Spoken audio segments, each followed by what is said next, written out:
Hey, what's up? I'm on eBay right now. They're a bidding war for these things called the Infinity Stones, Infinity Gems, something like that. Are you winning? At the moment, but there's this other bidder that I've been fighting with for the past hour. Some dude called the Dad Titan 69. Sounds like a loser. You know, right? Dad Titan 69. Whoa. Oh, hold on. Wait. 5, 4, 3, 2. Boom! Take that, Dad Titan! Yes! Those are plastic gems, aren't they? No! It says right here in the description, real stones, real gems. Right. You believe everything you read.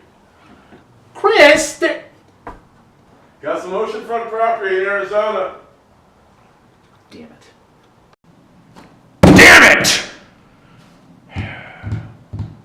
Wonder if I could still return the gauntlet. Where did I put that receipt?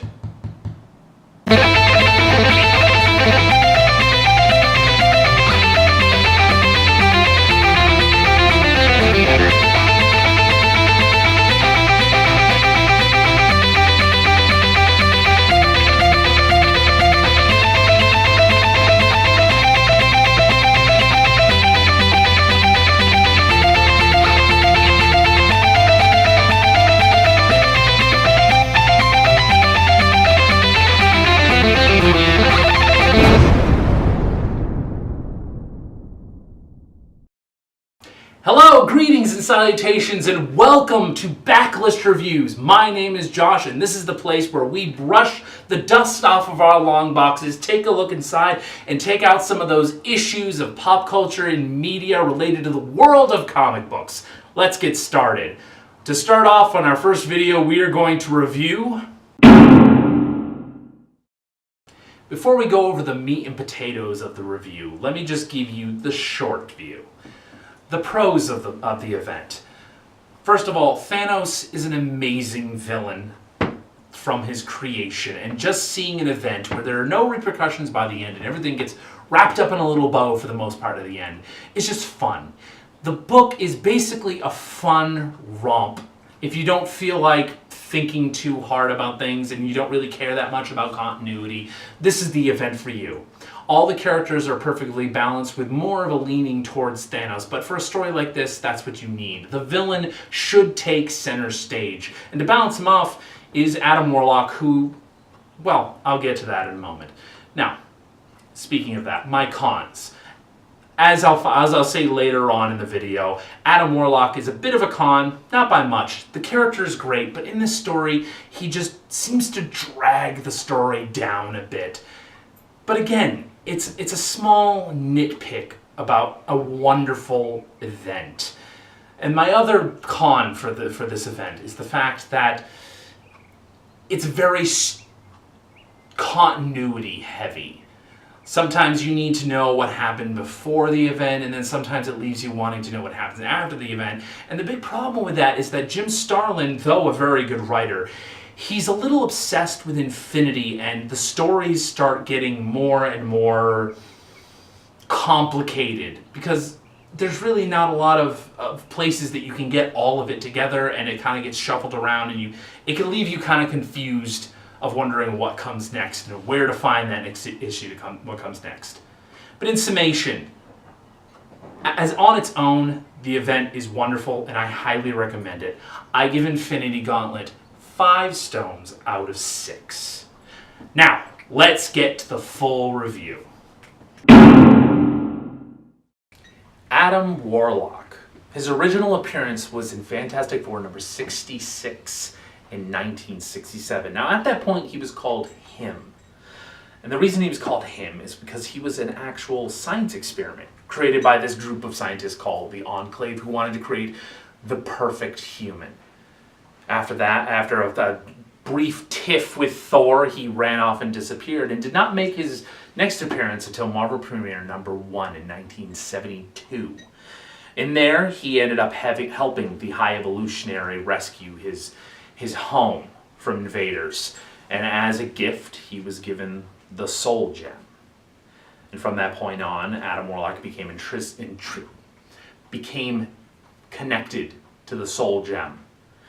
The Infinity Gems: mind, power, soul, time, reality, and space. By themselves, each one of them are pretty powerful. The Soul Gem was premiered in Marvel Premiere number 1 in 1972. The Power and Time Stones appeared in Marvel Team Up number 55 in 1977. And then all 6 of them came together in Avengers Annual number 1 in 1977, until they made their full debut in the full power form of the Infinity Gauntlet in Thanos Quest number 2 in 1990.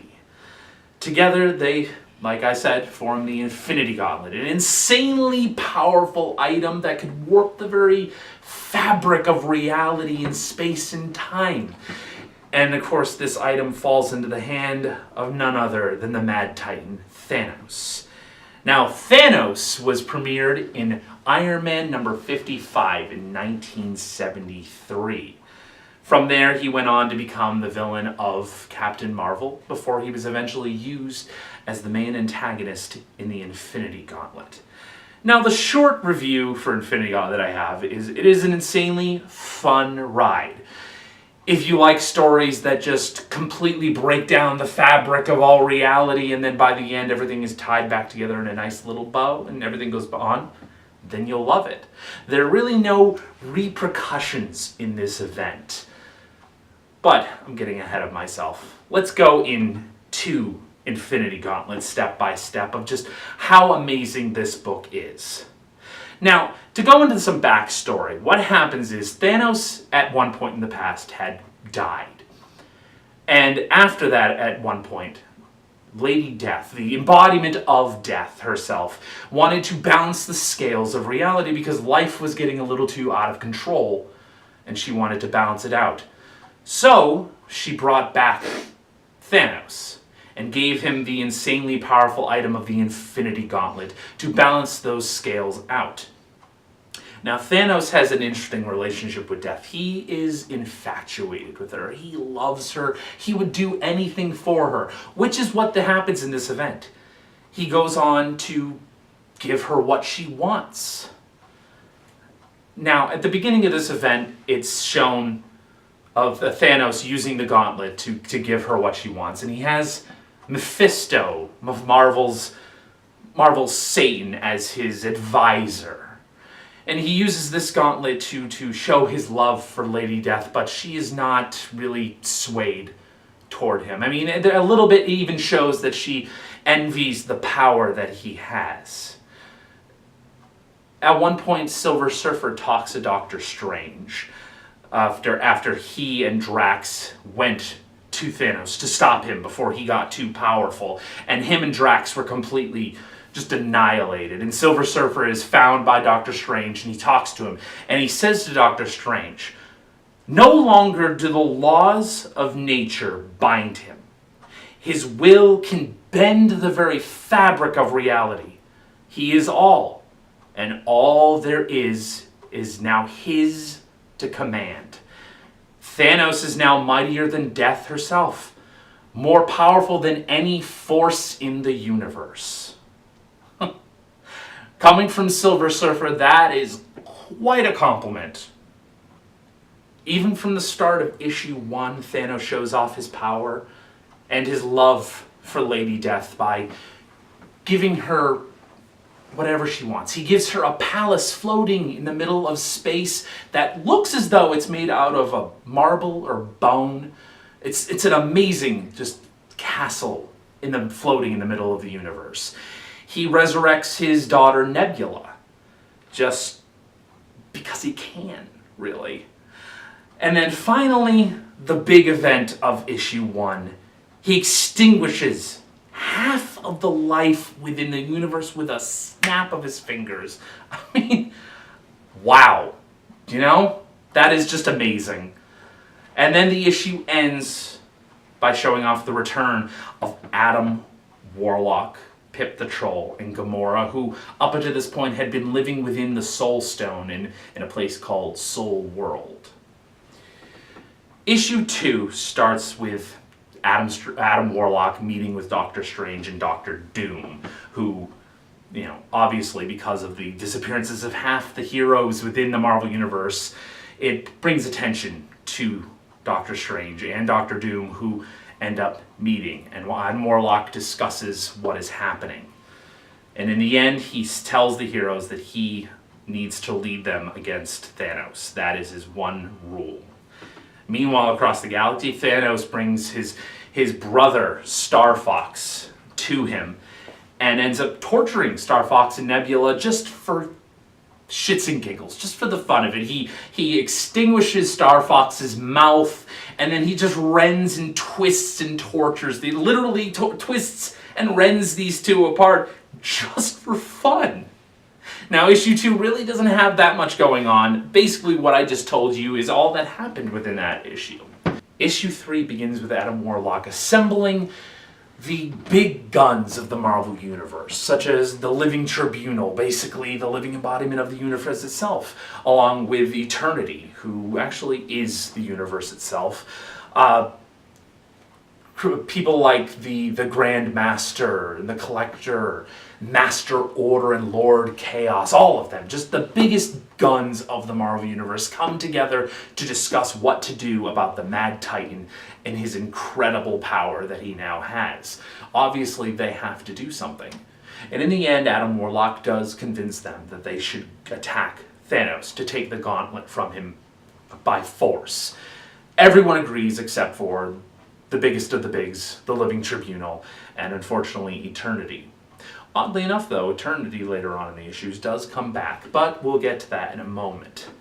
Meanwhile, with Thanos, he becomes so frustrated with death that he decides that he's going to make his perfect mate, and he creates this being called Taraxia, which is basically a female version of Thanos. It's the best way to describe her. And the issue ends with Thanos versus the Marvel heroes. Just a splash page of Thanos standing on his death palace, looking up as the Marvel heroes teleport to him, all standing over ready to fight. Now we start with issue 4. At the beginning of issue 4, Thanos is about to go into his battle with the remaining Marvel heroes of the universe. And before he starts, he's whispered to by his vizier, Mephisto, who convinces him that, oh no, you should reduce your power because it could show how brave and courageous you are, and death will be so enamored with how brave you are. So, of course, Thanos, not really thinking, decides that he's going to reduce his power, which actually kind of balances out the scales and gives the reader a more interesting fight. Because otherwise, Thanos could just and battle would be done. And really, that's not very interesting to read. And I cannot explain what well, of course I can't explain, and I will. But just how amazing issue 4 is with the things that Thanos does. And Jim Starlin, with his writing, he really just showcases how amazing Thanos' powers are. And George Perez, the man has a lot of fun drawing this out. He does amazing things like stopping Mjolnir with his hand, kind of like Hela did within Thor Ragnarok. He does that. With one hand, he stops Mjolnir in midair. And then he goes on to stopping time itself, and all the heroes are frozen in time. He ends up turning Wolverine's bones into rubber. And then later on, he turns Thor into glass before shattering him into bright confetti. He breaks Captain America's shield in pieces, and the funniest part is he puts Cyclops' head within an invisible cube and lets him suffocate to death. Which is hilarious for people who aren't really big fans of Cyclops. He takes on Hulk and Drax at the same time. And then he puts cancerous tumors all over Namor to take him down. Just the amount of things that he does in issue 4 is just incredible. And I think one of the best parts of issue 4 is the moment that all the heroes are taking down except for one, Captain America. And Captain America walks up to Thanos' face and basically says, as long as one of us breathes, we will not stop. wow. I mean, Captain America, one of the more human of the Avengers, standing up to the Mad Titan Thanos, who basically has the power of a god. Huh. It's pretty freaking amazing. Now, he, of course, wins the fight against the heroes, and Captain America saved at the last second by Silver Surfer's intervention. And before the end of the issue, Thanos realizes how crazy it was for him to reduce his power. He almost lost. So he ends up putting himself back at full power, just as the cosmic entities come and are ready for the battle. And oh, what a battle it is. Now, we start at issue 5 with a little bit of starter from Uatu the Watcher, which just shows off how unbelievably important this event is. If Uatu's there, then it's worth noting. The battle starts between Thanos and basically the embodiments of the universe themselves. Beings of unimaginable power versus a god. And they really showcase how powerful this battle is. It's just shown on the page as just bright lights and explosions and not much to see, just because it's too huge to really conceptualize. You have to just imagine it with your mind. The battle is so powerful that across the universe, Earth is thrown out of its orbit, which basically is going to kill everyone on the planet. And because that it's thrown out of orbit, it opens up pockets to allow a creature such as Annihilus to invade. For a couple of pages, each of the entities get their own shot at Thanos. Kronos, for instance, throws Thanos throughout time, through the time stream. Unfortunately, that really doesn't work when you possess the time gem, which allows you to control time itself.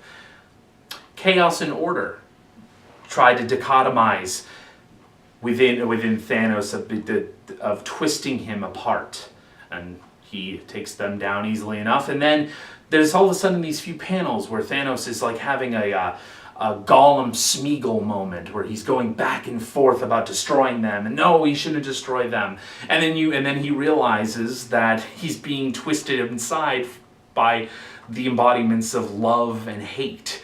And when he discovers that, they're as well taken down. The entities attack one after another, rends Thanos a little weak, and in this moment, Mephisto sees his chance to steal the gauntlet, and he makes his move. Thanos, not too happy by this, still has enough power to swat Mephisto away and goes to choke the life out of him. But in the last moment, he's saved by death. And Thanos does not take this moment very well. He sees this as a betrayal, but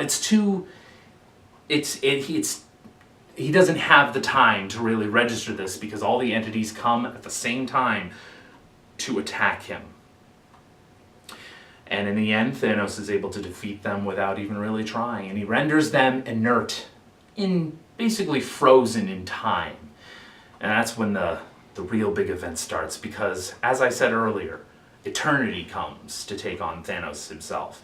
Eternity, the actual embodiment of the universe, comes to defeat Thanos, and oh, what a battle that one is.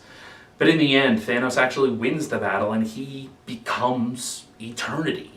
If you've ever seen Eternity on a comic page, he looks a normal human, except half of him is actually just stars and galaxies. And that's basically what Thanos becomes, leaving his body behind unprotected. And it's in these moments that Nebula, the shambling, rotting corpse who once was Nebula that Thanos had brought back from the dead, she takes her opportunity to take the gauntlet herself. And she does. She succeeds.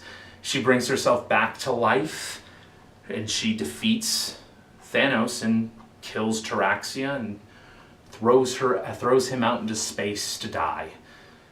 But at the last moment, Thanos is rescued by Doctor Strange and brought to Earth, where there's a kind of tense meeting between Strange and Adam Warlock and Doctor Doom and Silver Surfer. In the end, though, they decide to reconcile their differences for the time because they need to stop Nebula with this power. So Thanos joins the heroes and they go off to save the universe from Nebula.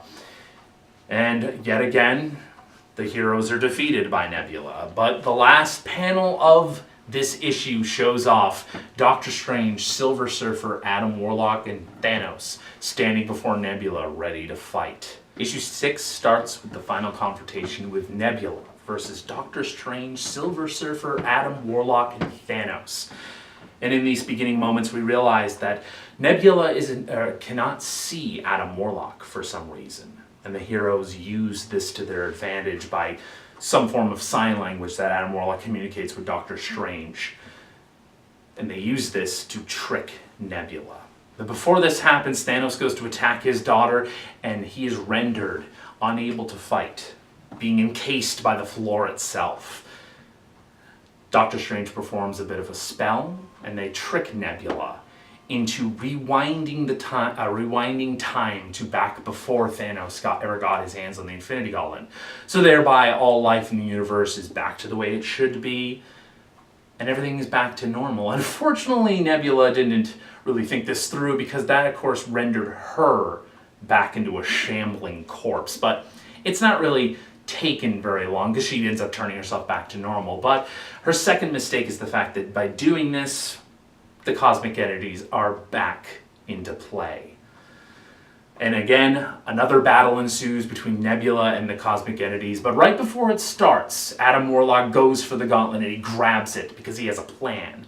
And he takes his soul and Silver Surfer's soul and puts it back into Soul World, which is the world inside the Soul Gem. And from there, he is able to take control and embody the Soul Gem itself. On the outside of the gem, once again, the tables are turned, and Nebula defeats the cosmic entities, rendering them into the very masonry of the floating palace in space, turning them to stone.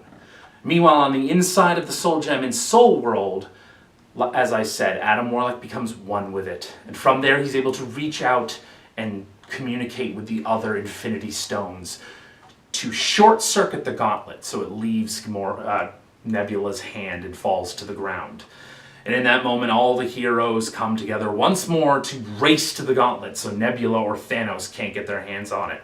But at the last second, Adam Warlock emerges from the stone and claims possession of the Infinity Gauntlet. Thanos, a very sore loser, says that if he can't get the Infinity Gauntlet, no one will, and decides that he's going to set off a bomb. But right before the bomb explodes, Thanos is hit in the face really hard by Thor and Mjolnir and sent flying off into space, where he blows up, not hurting anybody. Now from there, we're meant to think that Thanos dies. But by the end of the event, we find out Thanos is actually alive, and he's actually living a quaint life on a little farm planet. It's there that Adam Warlock takes Pip and Gamora to visit him, and Adam Warlock has a short conversation with Thanos about the Infinity Gauntlet and the power that it holds, and how much responsibility that Adam Warlock is now taking by being the possessor of this gauntlet. To which it leads on to more events involving the word infinity that Jim Starlin wrote to explore Adam Warlock's responsibility with the gauntlet.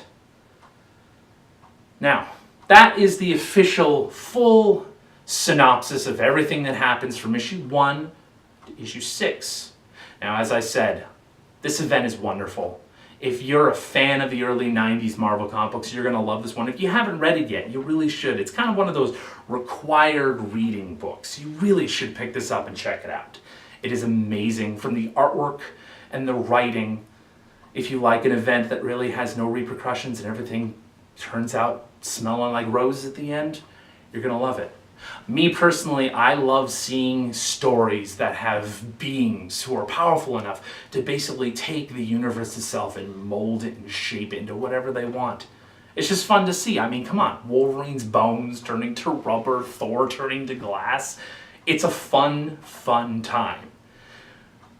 Now, the highlight of this book is Thanos.